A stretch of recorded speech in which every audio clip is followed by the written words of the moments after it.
Buenas noches a todos. Buenas noches a todos los que estamos aquí en Valle también. Gracias a Dios, sí. Dice Palabra de Vida empezó a transmitir en vivo, sí. ¿Cómo están? Araceli, ¿cómo estamos? Buenas noches. Verónica, Victoria, buenas noches. Pati, qué gusto, ya hablamos hace un rato. Buenas noches, Ángeles. Aquí también les mandan saludos la iglesia de Valle de Bravo, que lo estamos haciendo presencial, y igual que en México poquitos, pero ya empezamos a acostumbrarnos otra vez a estar presencialmente, ¿no? Que es algo muy, muy importante. Hola Ángeles, ¿cómo estamos? Buenas. Lucy, qué gusto de verte, qué bueno que te conectas. Tere Jiménez, ¿qué tal? ¿Sí? Alicia. Sí, buenas noches a todos mis hermanos, buenas noches, ¿sí? Así es que vamos a orar para que Dios nos dé ese espíritu de sabiduría y de revelación. ¿Qué tal, Georgette? Buenas noches, ¿sí? Buenas noches a todos, ¿sí? Vamos a orar, Padre. Padre mío, creador del cielo, de la tierra, Dios del universo, es un gozo saber que somos tus hijos comprados con tu sangre, Padre precioso. Gracias porque la luz llegó a nosotros, Señor. Alumbras los ojos de nuestro entendimiento con tu palabra, nos transformas, nos cambias. Mi Dios omnipotente, danos ese espíritu de sabiduría y de revelación en el conocimiento tuyo, mi Dios. Alumbra los ojos de nuestro entendimiento para que podamos comprender tu escritura, Señor, tu palabra, conocerte más. Es un gozo verdaderamente en nuestros corazones y un regalo tuyo que nos permitas conocerte. Te damos gracias, mi Dios omnipotente, en el poderoso nombre de Cristo Jesús. Amén. Amén. ¿Qué tal, Kalina? Qué gusto saludarte. Un ratito que no te veía por aquí conectada, pero buenas noches a todos. Vamos a continuar con el estudio de Apocalipsis, de las 7 iglesias que ya sabemos que existieron en Asia. El apóstol Juan escribe lo que el Espíritu le dio, que fue el Señor Jesucristo directamente, y le dijo: escribe esas iglesias que están allí en Asia. Y esas 7 iglesias sí existieron en Asia, pero al mismo tiempo Dios nos revela lo que le iba a suceder a su iglesia desde que Él regresó a la diestra del Padre. Entonces, ya hace 8 días terminamos la iglesia de Éfeso, que recuerda bien, la iglesia de Éfeso va del año 33, cuando el Señor Jesucristo, del día de Pentecostés, por darle un nombre, al año 100 después de Cristo. Esa iglesia que le podemos llamar la iglesia donde fue la organización y se sembró la palabra y todo. Pero recuerda que también el Señor Jesucristo en Mateo 13 explicó lo que le iba a pasar a su iglesia. Empezó a narrar desde la parábola del sembrador y empezó a hablar de toda su iglesia. Entonces esta iglesia que ayer predicábamos aquí en la iglesia, que esa iglesia de Éfeso es la iglesia que aparece en Mateo 13 también, ¿no? Entonces, aquí nosotros podemos ver esta iglesia, la iglesia de Éfeso, que empieza en el año 30 y termina en el año 100. Ahora, ¿qué le pasó a esa iglesia? Era una iglesia que hubo muchos milagros, es la que está escrita en el libro de Hechos. Abre tu Biblia y en Apocalipsis 2. Y recuerda, aquí empieza diciendo a esta iglesia de Éfeso, le empieza a hablar diciéndole: escríbele al ángel de la iglesia en Éfeso. Recuerda, el ángel de la iglesia es el responsable de la iglesia y es el responsable de apacentar a las ovejas con sabiduría y con ciencia, porque cuando escuchamos apacentar siempre la mezclamos con el mundo y imaginamos que me van a apacentar, aunque me equivoque, me van a estar apacentando y siempre me van a estar. No, tenemos que apacentar con sabiduría y con ciencia de Dios, porque aquí lo que estudiamos es la ciencia de Dios, ¿sí? Amén. Y aquí te recuerdo que tú y yo conocemos a Dios a través de su sabiduría y de su ciencia, ¿sí? Y mira, voy a abrir un paréntesis rapidísimo aquí. Ve aquí al libro de Romanos, ¿sí? Al libro de Romanos, te voy a decir en qué versículo vamos a pararnos ahorita, porque me gusta ver esta parte que nos la está recordando el Señor ahorita.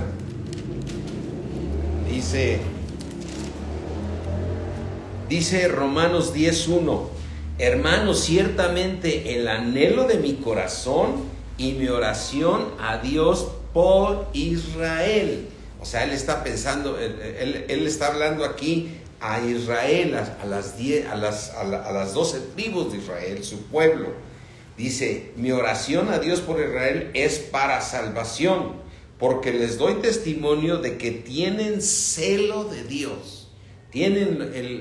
Dice el apóstol Pablo, el pueblo hebreo tiene celo de Dios, pero ese celo no es conforme a ¿qué? Conforme a ciencia. No es conforme a ciencia, es decir, no es conforme a la ciencia de Dios, que es lo que Dios quiere que nosotros hagamos. Entonces, regresando aquí al libro de Éfeso, le dice: escríbele al ángel de la iglesia en Éfeso que debe dar ciencia y sabiduría de Dios a mi pueblo, a mis hijos, a mi iglesia. Esa es nuestra función de nosotros los pastores, de no mezclar la palabra de Dios con nada del mundo, sino solamente dar la ciencia de Dios. Amén. Y aquí dice: el que tiene las 7 estrellas en su diestra, el que anda en medio de los 7 candeleros de oro. Acuérdate que los candeleros son las 7 iglesias.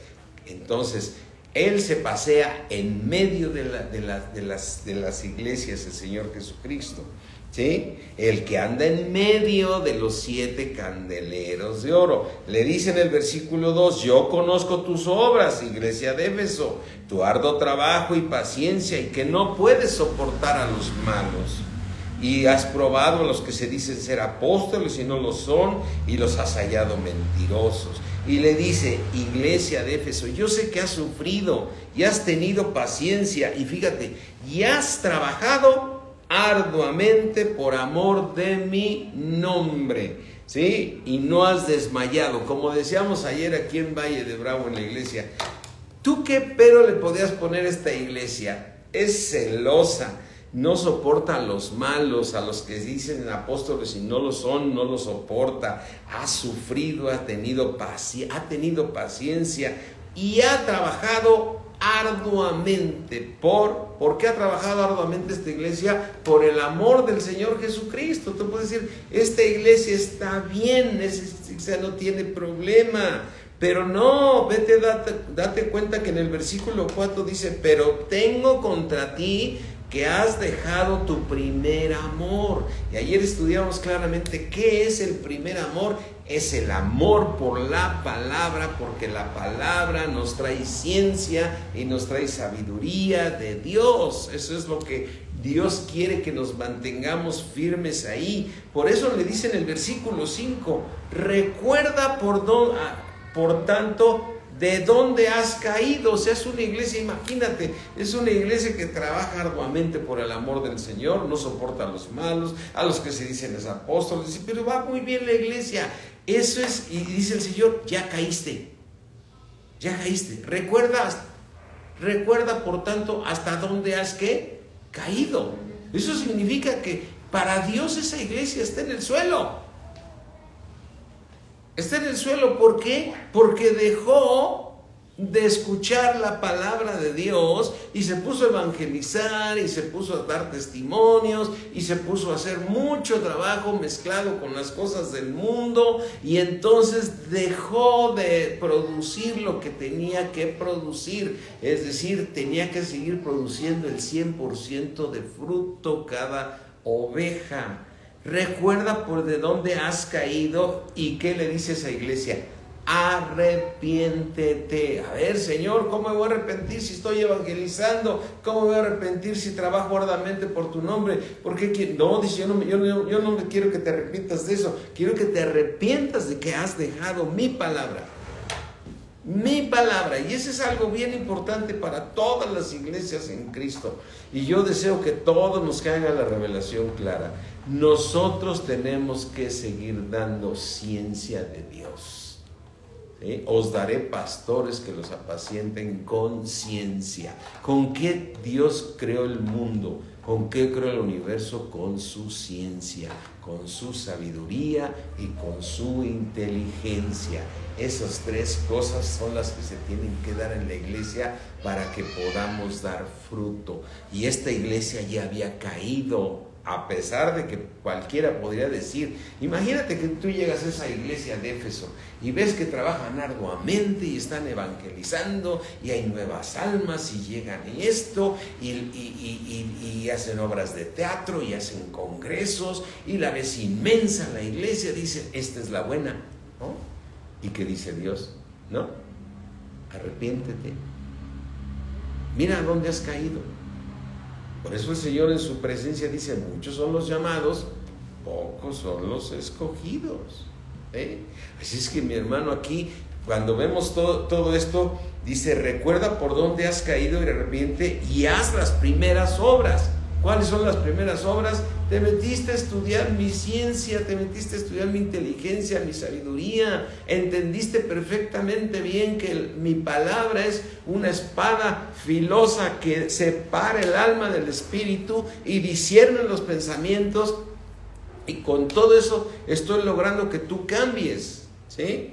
Y entonces le dice aquí, y haz las primeras obras, pero fíjate lo que le dice, pues si no vendré pronto a ti, y quitaré tu candelero. O sea, voy a quitar esa iglesia. Significa que dice, no vas a ir al cielo, iglesia. No vas a ir al cielo. Vas a caer en tribulación y ahí te va a cambiar, pero serás salvo. Ya no serás parte de mi cuerpo, como yo te estoy ofreciendo. Recuerda, ¿por qué dice el apóstol Pablo en Efesios 1:17? Señor, que nos des un espíritu de sabiduría y de revelación en el conocimiento tuyo, que alumbres los ojos de nuestro entendimiento para que podamos comprender a la esperanza que nos fuiste llamados, a la esperanza a la que fuimos llamados. Y entonces aquí, mis hermanos, dice, si no voy a quitar tu candelero, si no te hubieres arrepentido. Por lo tanto, revisa tus caminos y regresa a las primeras obras, porque si no voy a quitar tu candelero. Y entonces cuando aquí abres en Mateo 13, mira, abre tu Biblia ahí en Mateo 13 y vamos a ver cómo se refiere a esta iglesia para el Señor Jesucristo, a esta misma iglesia, diciendo, mira lo que le va a pasar a mi iglesia, ¿sí? Mateo 13, 23, ¿sí? Dice, mas el que fue sembrado en buena tierra, es esa iglesia de Éfeso, que sembró Dios su palabra en una buena tierra. ¿Ellos eran qué? Una buena tierra. Ellos eran una buena tierra. ¿Y quiénes eran ellos? Ellos oían y entendían mi palabra. Y mi palabra es ciencia, mi palabra es sabiduría, mi palabra es inteligencia, mi palabra es espíritu, mi palabra cambia la vida de las personas. Te transforma, porque la palabra es viva y eficaz. ¿Pero qué es lo que es viva y eficaz? La palabra. La palabra es lo que es eficaz. Y de lo que nunca debemos alejarnos es de ¿qué? De la palabra. Recuerda dónde has caído y arrepiéntete y haz las primeras obras. ¿Cuáles son las primeras obras? Solo predica mi palabra. Y entonces aquí vemos que le dice, estos que son buena tierra dieron fruto y producieron al 100%. Pero después, ¿cómo produjo esa iglesia? Al 70%. Y después, ¿cómo produjo? Al 30%. Es decir, dejó de producir ¿qué? Fruto. ¿Y por qué dejó de producir fruto? Porque dejó la palabra. El Señor Jesucristo dijo, si permaneces en mí El que permanece en mí, este lleva mucho fruto. ¿Sí? Velo aquí, dejo una marquita aquí, vamos a Juan 15. Vamos a Juan 15 aquí.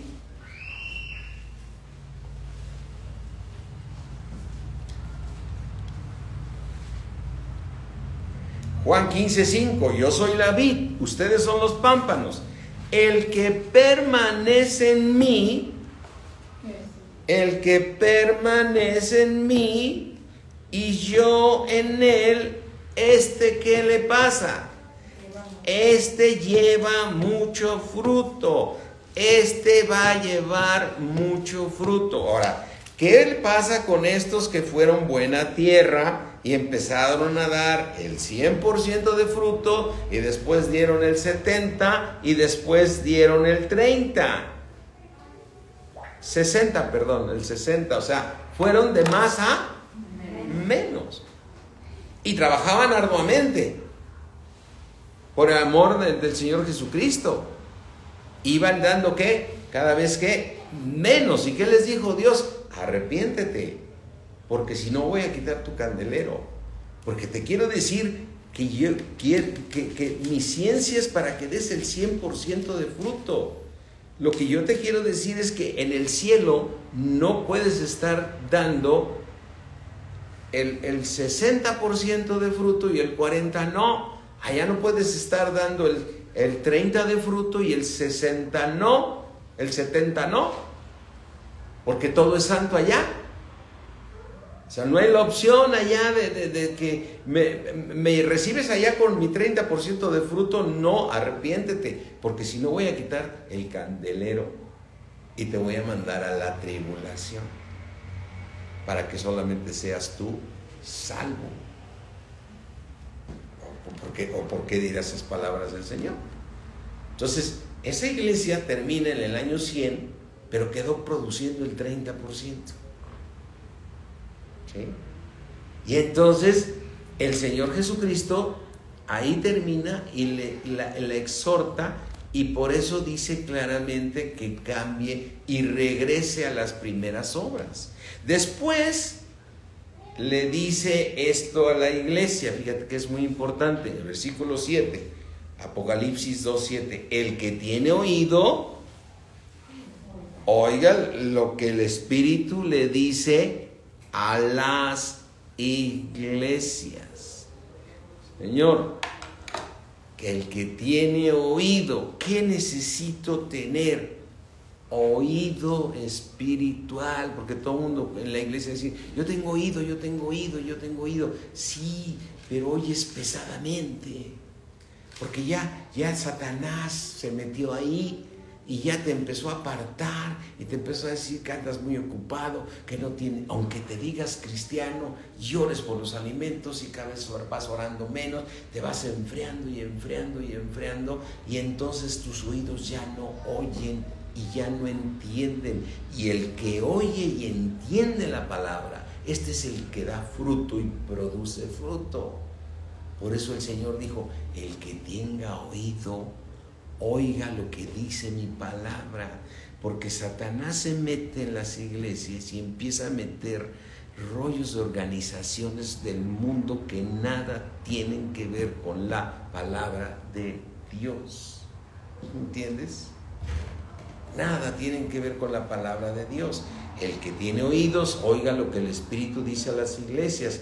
Al que venciere, fíjate aquí dice, ay, ¿qué tengo que vencer? Pues tengo que vencer de que me tengo que meter solo a la palabra, no debo permitir que entre en mi vida nada del mundo, porque eso va a apagar la relación. Dice, el que en mí permanece. ¿Y quién es Jesucristo? La palabra. El que en mí permanece, este es el que da fruto. Este es el que da fruto, porque separados de mí nada van a poder hacer. Y entonces aquí es cuando tú ves en la palabra de Dios esto tan importante. Mira, yo cuando escucho a los predicadores y que empiezan a mezclar y que esto no está tan malo, y yo creo que esto es del mundo, no creo que sea tan malo. No, nos apeguemos a la palabra para tener siempre oídos para oír lo que la palabra de Dios dice. Amén. Entonces dice aquí, al que venciere. ¿Qué tengo que vencer? Que Satanás no venga a meter cizaña en mi vida, porque eso es lo que hace Satanás, mete cizaña, dice, le voy a dar de comer del árbol de la vida que está en medio del paraíso de Dios, ¿sí? Versículo 8, vamos a estudiar ahora la siguiente iglesia. La siguiente iglesia la voy a escribir aquí rápidamente en el pizarrón, a ver si déjame anotarla. Y esta iglesia se llama Esmirna. ¿Sí? Esta iglesia se llama Esmirna.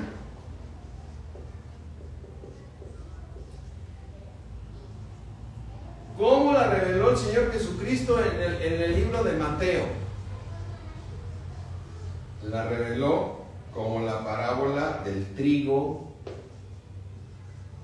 y la cizaña. ¿Sí? ¿Qué significa el significado de Esmirna? Esmirna significa mirra, algo, o amargura.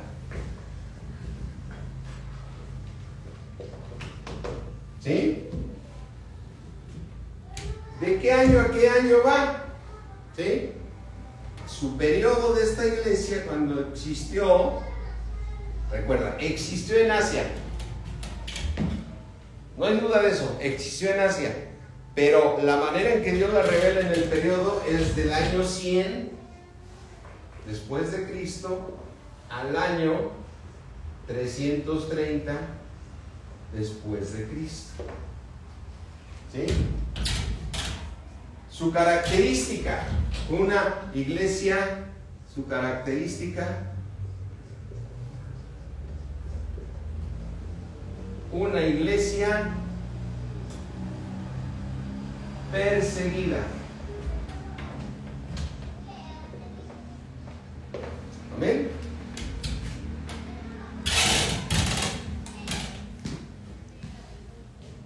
A mí me impresionó mucho todo este estudio, todas estas revelaciones, de pensar que el Señor nos haya revelado lo que le iba a suceder a esa iglesia.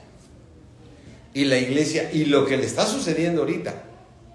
Eso es lo más importante, que cuando lleguemos a estudiar las dos últimas iglesias que existieron en Asia, son las dos iglesias que existen ahorita aquí. Ahora, no es que te vayas a esa iglesia, es el comportamiento de las iglesias. ¿Sí? Así es que esta iglesia de la que estamos hablando, que se llama Esmirna, Dios la compara con la del trigo y la cizaña. Ahora, vamos, dice que su significado se llama mirra o amargura, es decir, es desagradable su tiempo de esta iglesia. ¿Por qué? Porque fue una iglesia cuando la iglesia no era oficial. Es decir, recuerda que cuando el Señor Jesucristo se quedaron solamente, empezó la iglesia en Pentecostés, todo el pueblo judío estaba en contra. Todo el pueblo judío estaba en contra de la iglesia, porque ellos decían que eran una secta, que estaban siguiendo a un hombre que habían crucificado, ¿sí? Y entonces los que tenían la revelación fue esa iglesia de Éfeso, la que estudiamos ahorita, pero ellos siguieron. Entonces ellos veían que esa iglesia seguía creciendo y creciendo y creciendo, ¿sí? Porque cada vez iba habiendo más adeptos a la iglesia, porque iban naciendo de nuevo, desde el día que Pedro dio la primera vez que dio su discurso, ¿sí? Y vemos ahí que esta iglesia, que empieza del año 100 o de Nerón, pues, ¿no? Cuando fueron perseguidos, al 330, Entonces era una iglesia que para todos ellos era una secta, para el mismo judío eran secta. O sea, el judío decía, es que ustedes no ven que por eso lo crucificamos, porque vino a decir que era el Hijo de Dios y todo. Entonces para ellos, ¿cómo ubicaban a Jesucristo en ese año? ¿Como una qué? Como una secta, ¿no recuerdas en el libro de Hechos que le decían, ya no prediquen en ese nombre? ¿No le dijeron eso a Pedro? ¿Sí? Mira, vamos a verlo aquí en el libro de Hechos. Ahorita lo buscamos, es cosa de buscar, recordar estos versículos, ¿sí? Y entonces, a ver, Hechos.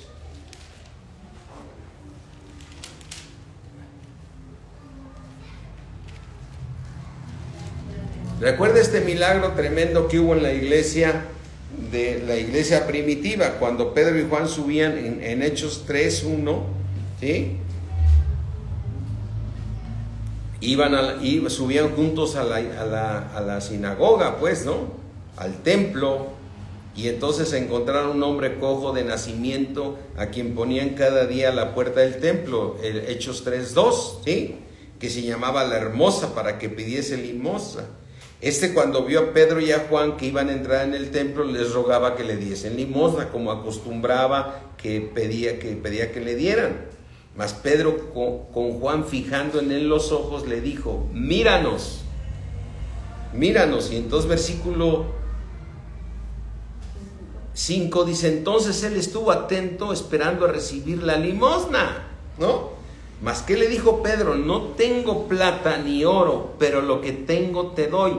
En el nombre de Jesucristo de Nazaret, levántate y camina, ¿sí?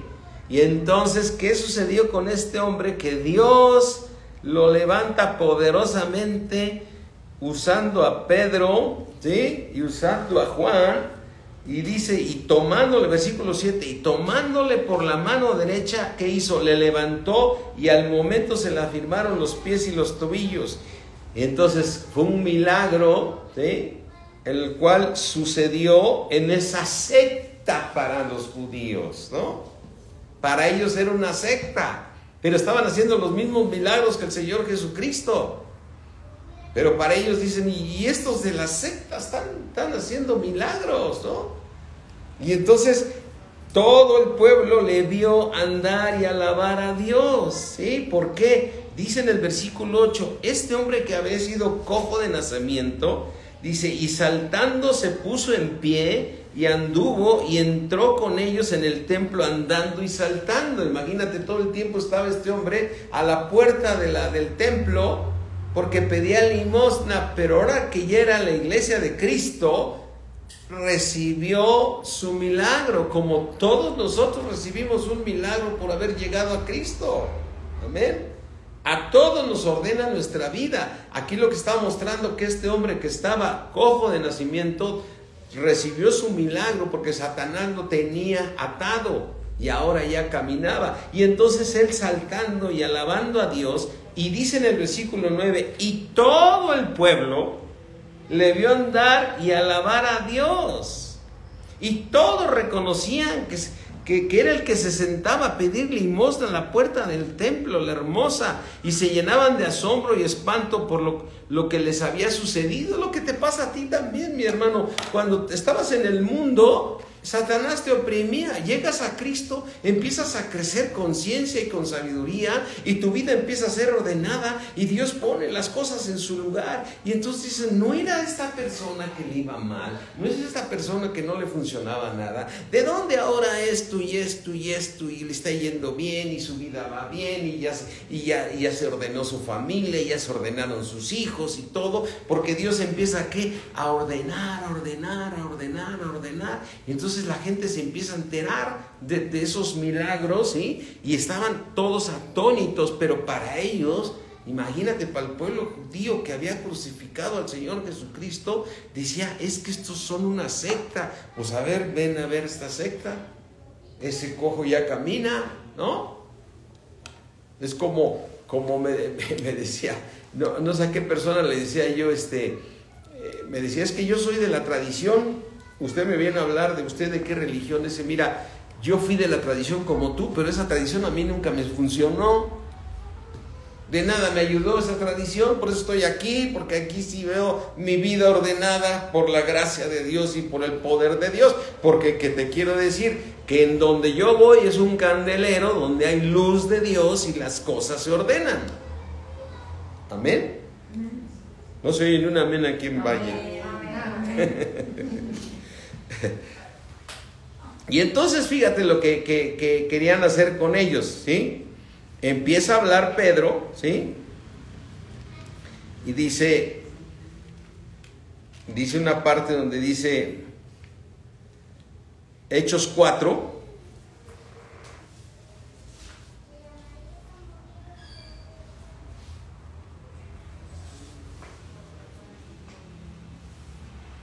Dice Hechos 4:15. Entonces les ordenaron que saliesen del concilio y que conferenciaban entre sí. Versículo 16, diciendo: ¿qué haremos con estos hombres? Porque había sido un milagro, ¿no? Porque de cierto señal manifiesta ha sido hecha por ellos. O sea, le dijeron al cojo: no tengo oro, no tengo plata, pero lo que tengo te lo doy. En el nombre de Jesús, levántate. Y se levantó, ¿sí? Entonces hicieron una señal. Dice: una señal notoria a todos los que moran en Jerusalén, y no lo podemos negar. Cuando tu vida es transformada por Dios y tu vida es ordenada, ¿sí? Nadie puede negar que estás en el lugar correcto, ¿sí? Dice en el 17: sin embargo, para que no se divulgue más entre el pueblo, vamos a amenazarlos, para que no hablen de aquí en adelante a hombre alguno en este nombre, porque cuando mencionan el nombre de Jesús suceden milagros. Entonces vamos a amenazarlos que sigan con su secta, pero que no sigan el nombre de Jesús. Ahora, ¿qué crees que hizo Satanás con la misma iglesia, esta primitiva y la que siguieron después? Pues lo que le quitó fue el nombre de Jesús. Entonces aquí dice el versículo 18: y llamándoles les intimaron que en ninguna manera hablasen ni enseñasen en el nombre de ¿quién? En el nombre de Jesús. Y entonces aquí sucede que por eso fue una iglesia perseguida. Ahora entendemos que esta iglesia de Esmirna empieza a ser una iglesia perseguida porque no querían que hablaran en el nombre de Jesús. Y los romanos, pues eso no les interesaba. Por eso salió el simbolito en Esmirna, salió el simbolito del pescadito ese que ahora venden en las librerías cristianas y en las iglesias. Porque eso significaba que se ponían ese simbolito en los árboles, en el suelo, para que fueran siguiendo a la congregación que se tenía que estar escondida, en catacumbas, pues. Por eso es esa iglesia perseguida, esa iglesia que empezó desde Nerón, que los quiso destruir, ¿sí? Hasta el año 330. Ahora, ¿por qué el año 330? Porque en el año 330 se convirtió un romano, un emperador romano. Imagínate, el emperador romano se convierte en cristiano gracias a que su mamá se había convertido y su mamá estuvo orando por este emperador y se convierte. Entonces él hace oficial el cristianismo. Constantino, ¿sí? En el año 330, 315, que fue cuando se volvió oficial la iglesia, ¿sí? Pero ahora, ¿qué dice Dios de esta iglesia? Vamos aquí al libro de Apocalipsis 2, ¿sí? Apocalipsis 2, 8, dice: escríbele al ángel de la iglesia en Esmirna.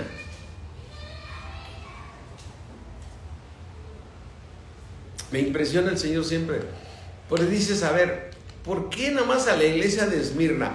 Porque esa iglesia sí existió en ese momento. pero a la vez iba a representar a todas las iglesias del año 100 al año 330. Amén. Ya casi no se oye el amén, se ve que casi son las 9 de la noche. Cada vez el amén se oye más apagado. Al rato va a ser bostezado. Hasta cansadito. Yo sé que no escucho sus amenes, pero aquí que estamos presencial sí puedo escuchar ese amén. Y entonces dice aquí, vean mis hermanos, Apocalipsis 2:8, escríbele al ángel de la iglesia en Esmirna, el primero y el postrero, el que estuvo muerto y vivió. Aleluya. ¿Y qué? Y vivió. ¿Quién es ese ser tan grande? Es el Señor Jesucristo, que siendo hombre, ¿sí?, es Dios, es el primero y es el postrero, pero que también como hombre murió y vivió. Fíjate, ve todo lo que nos revela aquí. Dice, escribe al ángel de la iglesia en Esmirna, el primero y el postrero. ¿Quién es el primero y el postrero? El Señor Jesucristo. ¿Quién es el primero y el postrero? Ve Isaías 40. Vamos aquí a Isaías 44:6.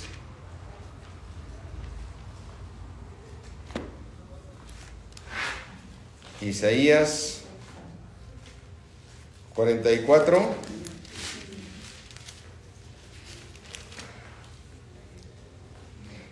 Isaías 44:6 dice, así dice Jehová. ¿Quién es Jehová? Es Dios, Rey de Israel y su Redentor, Jehová de los ejércitos. Yo soy, dice Dios, soy el primero y soy el postrero, y fuera de mí, ¿qué? No hay Dios. Y aquí el Señor Jesucristo dice, yo soy el primero y el postrero, y fuera de mí no hay Dios. Y luego habla como hombre al mismo tiempo, le dice al apóstol Juan, y también soy el que estuve muerto y vivió como hombre. Como en estos 4 versículos, estas 4 palabritas, Dios encerra su deidad y su humanidad, habiéndose hecho hombre. Ahora, ¿a qué te está invitando Dios a ti? A vivir, a que Dios te resucite. Amén. Pero esa resurrección se va a dar si tú vences.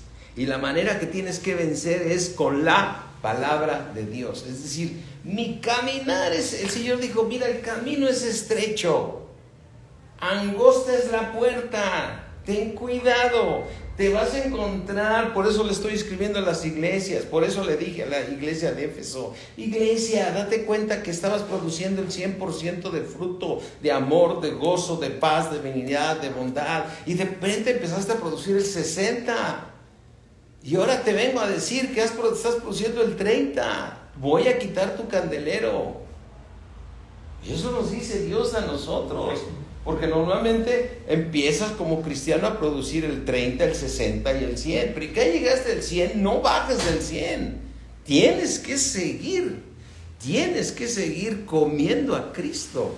Tienes que seguir recibiendo la palabra de Dios, que es viva y eficaz, y que es más cortante que una espada de 2 filos, que penetra en tu ser y separa el alma del espíritu y discierne tus pensamientos, para que siempre endereces el camino y siempre vayas produciendo fruto, ¿sí? Así es que esta iglesia que le dice aquí, que en estas frases tan profundas, porque son profundas, le dice en el versículo 9, yo conozco tus obras y tú, ¿qué? Tribulación. ¿Por qué tenía tribulación esa iglesia? Porque tenían prohibido ser cristianos. Como lo vemos en el caso de Pedro, que dice, ¿qué haremos con estos hombres? Necesitamos que nos sigan predicando en ese nombre. vamos a intimidarles y a decirles que sigan haciendo lo que están haciendo, pero que no mencionen el nombre de Jesús. ¿Sí? Por eso, actualmente en algunos hermanos ya no mencionan el nombre de Jesús. O otros se ponen muy estudiosos. No, es que no se dice Jesús, se dice Yeshua, ¿no? Y ya fui al origen de la palabra y no debes decir así porque en su origen, mira, a mí me la enseñó así el Señor. Y sabe de mi corazón que estoy mencionando el nombre de mi Rey que se llama Jesucristo. Amén. Amén. Entonces, Satanás siempre va a estar trabajando, metiendo cizaña en la iglesia. Dice: yo conozco tus obras y tu tribulación y tu pobreza, ¿sí? Aparente pobreza, pero le dice: pero tú eres rico. Y aquí es cuando comparas otra vez esas iglesias que hablan de prosperidad y que miden al cristiano por la prosperidad material que va teniendo, ¿eh? Y ese hermano, ¿cómo lo ha prosperado Dios? Ya viste qué coche le dio, ya viste qué casa le dio. Y sí, Dios te prospera, pero hay que tener cuidado. Si el que te está prosperando es el enemigo, o es Dios quien te está prosperando. Y esta iglesia que aparentaba pobreza era rica, como Dios le dice aquí a esta misma iglesia en Apocalipsis 3,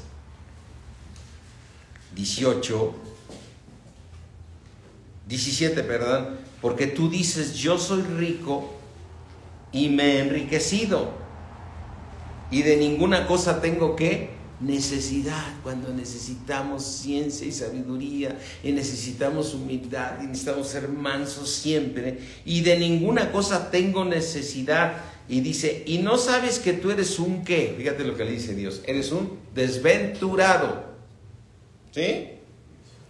Y le dice: eres un miserable, eres pobre y eres ciego, porque viendo no ves, ¿sí?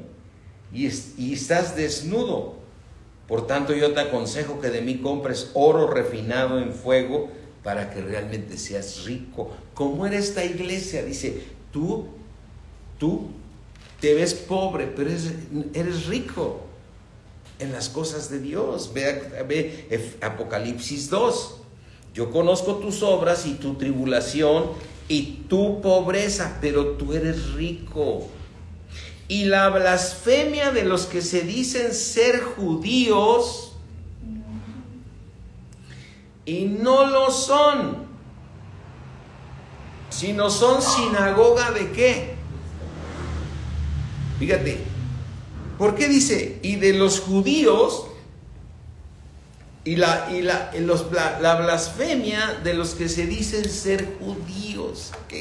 ¿Qué palabra? Vamos a discernirla un poquito. ¿Quién, cuando uno decía yo soy judío, a quién pertenecía? Al pueblo de Dios. Al pueblo de Dios. Porque era un pueblo que siempre Dios lo guardó, lo protegió, lo probó, se desentendió de ellos, pero siempre fueron el pueblo de Dios. Mira, vamos aquí al libro de Efesios.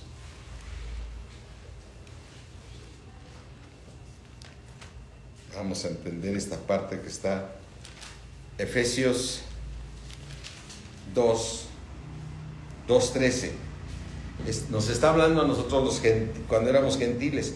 Pero ahora en Cristo Jesús, nosotros los gentiles que en otro tiempo estábamos lejos, habéis sido hechos cercanos por la sangre de Cristo.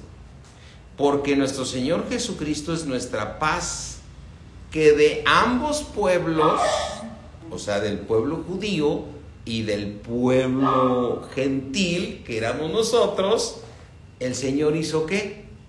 Uno.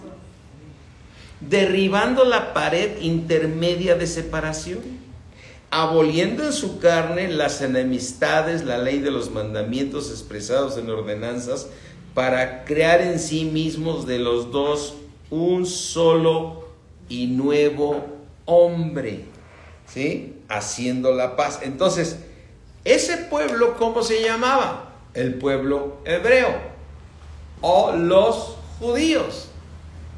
Entonces, al decir ellos que ellos eran el pueblo de Dios, le está diciendo la blasfemia que dicen estos porque no quieren mencionar mi nombre, no quieren recibir a mi Hijo Jesucristo, y entonces, aunque sean judíos, ellos son sinagoga de Satanás. ¿Me entiendes? Amén. Por eso le está diciendo, ustedes son sinagoga de Satanás. Y le dice a esta iglesia, aquí regresa aquí Apocalipsis 2 y le dice, conozco tus obras, tu tribulación, tu pobreza y la blasfemia de los que se dicen ser hijos de Dios o ser pueblo, ¿sí? Y no lo son, sino son ¿qué? Sinagoga de Satanás. Que fue lo que mismo que le dijo el Señor Jesucristo a los judíos, que les dijo, fíjate, vamos aquí al libro de Juan, aquí lo debo de encontrar ahorita, es Juan 8 si no me equivoco.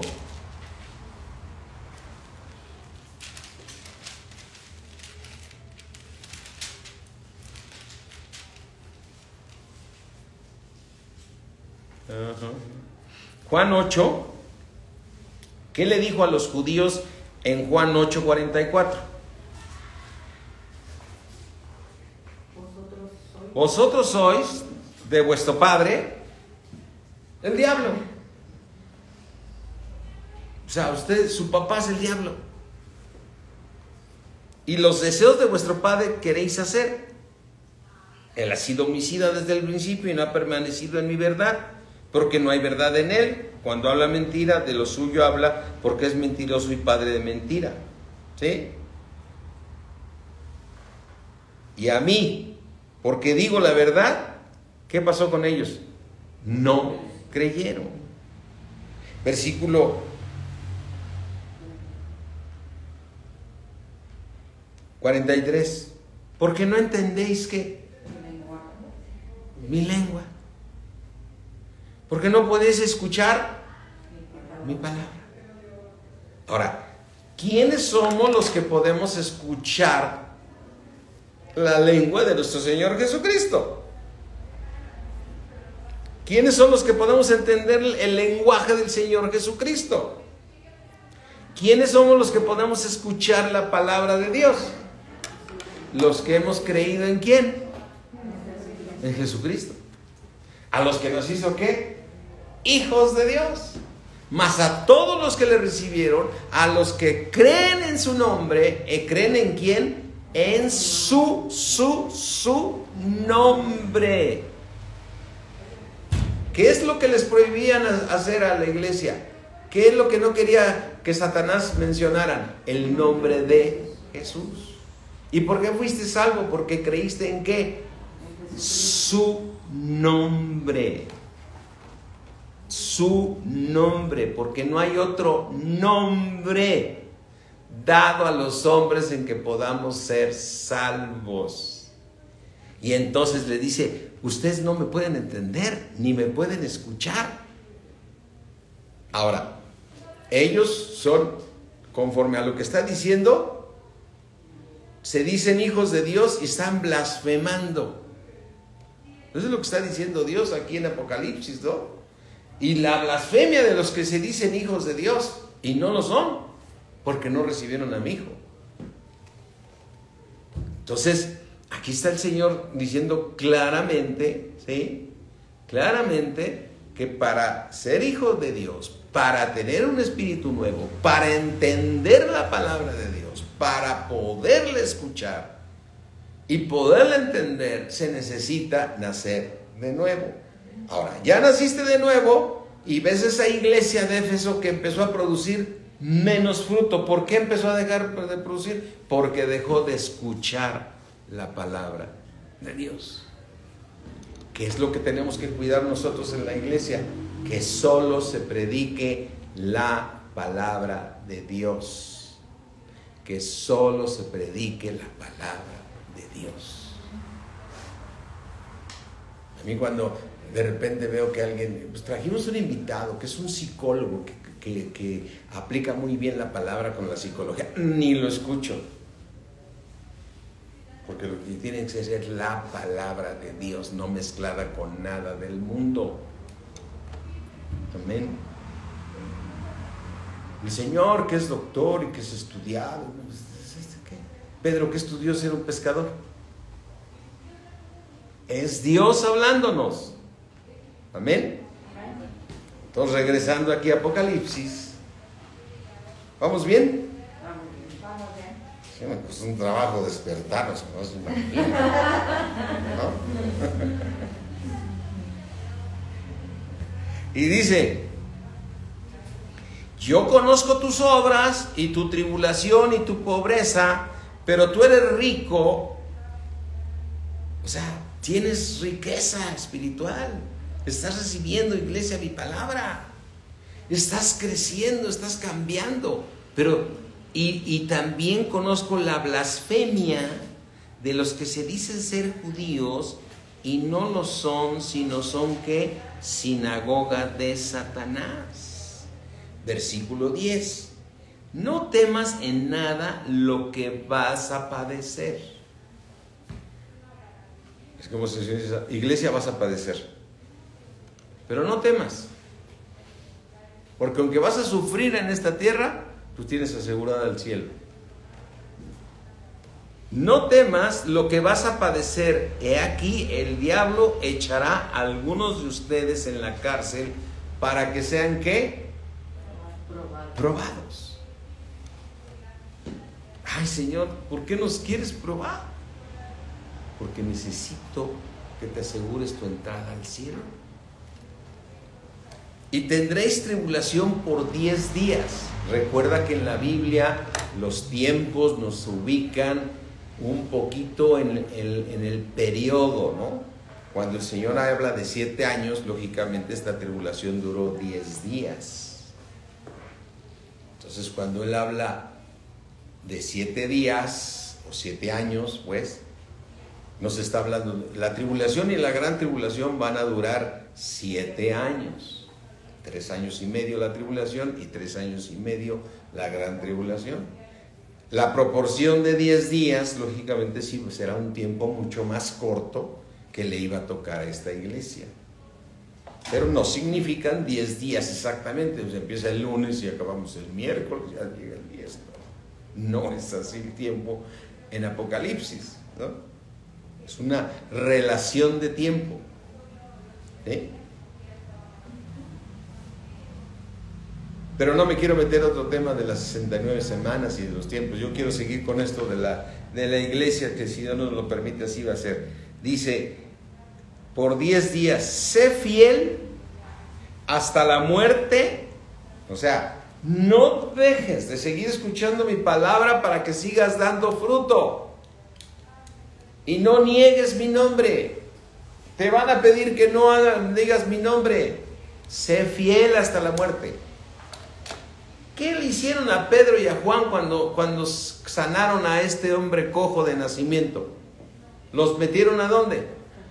A la cárcel. Los metieron a la cárcel. ¿Y qué les dijeron cuando los intimidaron? Me gustaría regresar. Hechos, ¿qué era? Acuérdenme rápidamente, lo estábamos leyendo. Hechos 3, Hechos 4.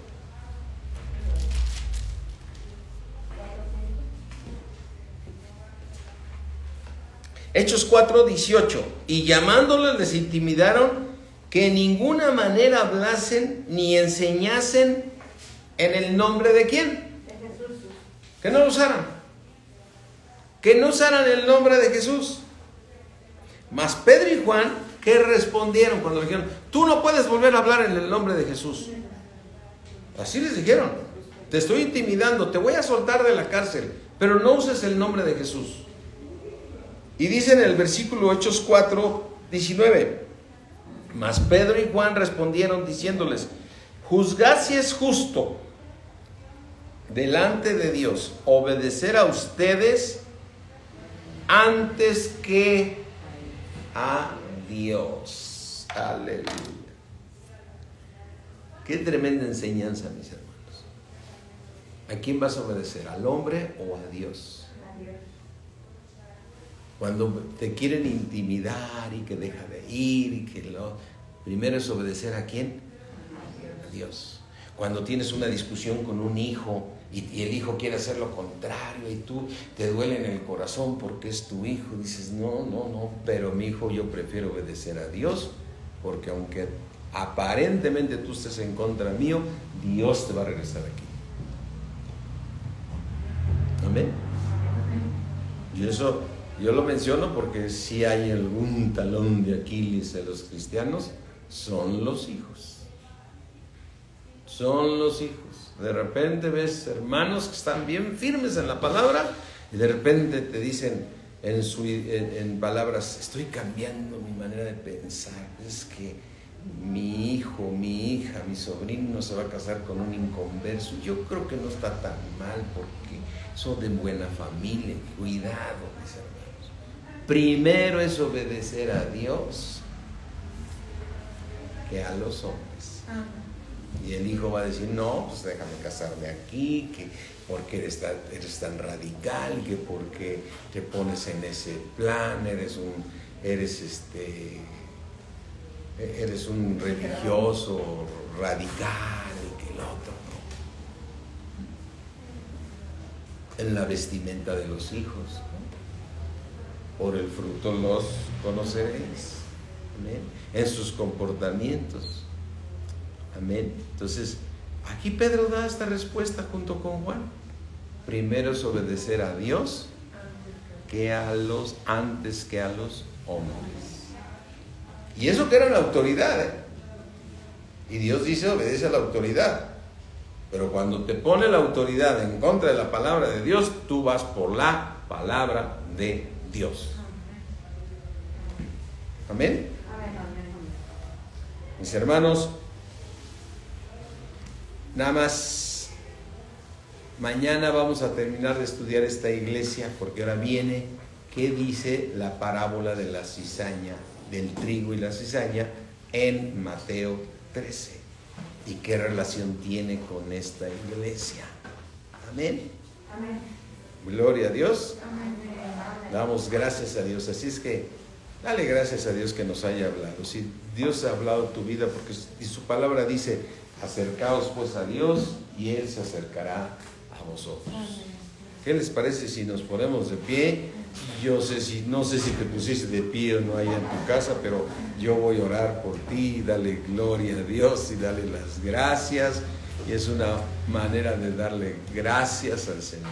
Así es que cierra ahí tus ojos. Gracias, Señor, por la palabra que nos diste hoy, Señor. Gracias, Señor, porque siempre tu palabra es viva y eficaz y más cortante que una espada de dos filos. Hemos estado 2 horas escuchándote a ti, Señor, con tu palabra, y nos has llenado de ti, Padre. Nos vamos a casa gozosos, llenos de tu presencia, cumpliendo tu mandamiento de ser llenos siempre del Espíritu de Dios. Yo te ruego, Padre, que llenes con tu presencia a todos mis hermanos que nos están escuchando, y yo en este momento también oro por todos mis hermanos que están aquí reunidos en Palabra de Vida, aquí en Valle de Bravo, para que seamos llenos de tu presencia. Yo te ruego, Señor, que si hay algo hermoso, estar lleno de tu precioso Espíritu. Gracias por transformarnos, gracias por llenar nuestras vidas. Te bendecimos, Padre. Te exaltamos y te agradecemos tanto el honor de que nos hayas hecho hijos de Dios y que nos hayas escogido desde antes de la fundación del mundo para que fuésemos santos y sin mancha delante de ti. En el nombre de Jesús, amén. Mis hermanos, mañana tenemos discipulado. Aquí tenemos igual de 8 a 9, ¿sí? Bueno, aquí en Valle vamos a tener matrimonios, para el curso de matrimonios, así es que mañana estamos para vernos por acá. Dios me los bendice mucho. Bye, mis hermanos.